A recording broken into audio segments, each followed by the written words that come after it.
Une braise sous la cendre, tome 1, de Saba Attahir, traduit de l'anglais par Hélène Zilberet, lu par Audrey Bodbol et Maxime Baudouin. Je mets le masque en essayant de ne pas trembler devant son empressement à s'attacher à mon visage. Plus qu'un jour. Puis je l'enlèverai pour toujours.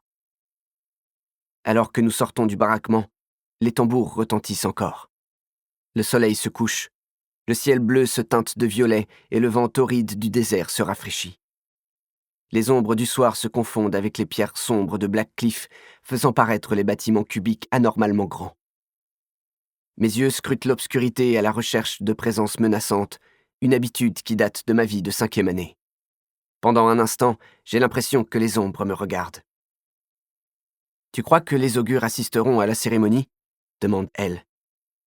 J'ai envie de répondre « Non, nos devins ont mieux à faire, comme s'enfermer dans des grottes et lire dans les entrailles d'un mouton. » Je me contente de dire « J'en doute. J'imagine qu'après 500 ans, ça n'a plus grand intérêt. » Hélène prononce ces mots sans la moindre ironie. Comment une personne aussi intelligente peut-elle croire que les augures sont immortels? Mais elle n'est pas la seule. Les martiaux pensent que le pouvoir des augures vient du fait qu'ils sont possédés par les esprits des morts. Les masques, en particulier, respectent les augures, car ce sont eux qui décident quel enfant martial ira à Black Cliff. Ce sont les augures qui nous donnent nos masques. Et l'on nous enseigne que ce sont les augures qui ont bâti Black Cliff en un seul jour, il y a 5 siècles.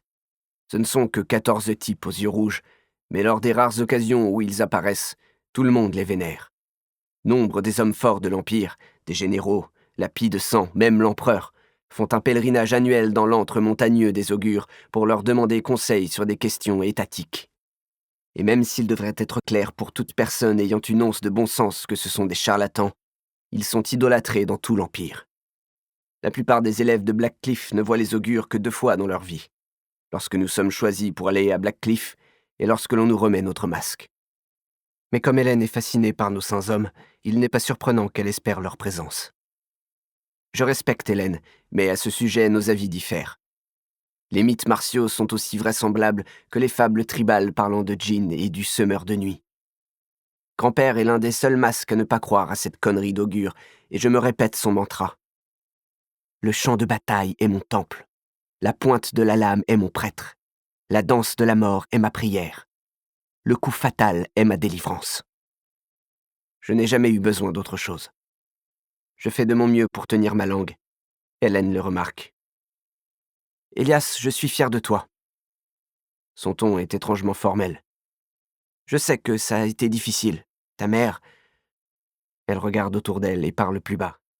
La commandante a des espions partout. « Ta mère a été plus dure avec toi qu'avec nous autres. Mais tu lui as montré ce dont tu étais capable. Tu as travaillé dur. Tu as fait tout ce qu'il fallait. » Sa voix est tellement sincère que, pendant un instant, je faiblis. Dans 2 jours, elle ne le pensera plus. Dans 2 jours, elle me haïra.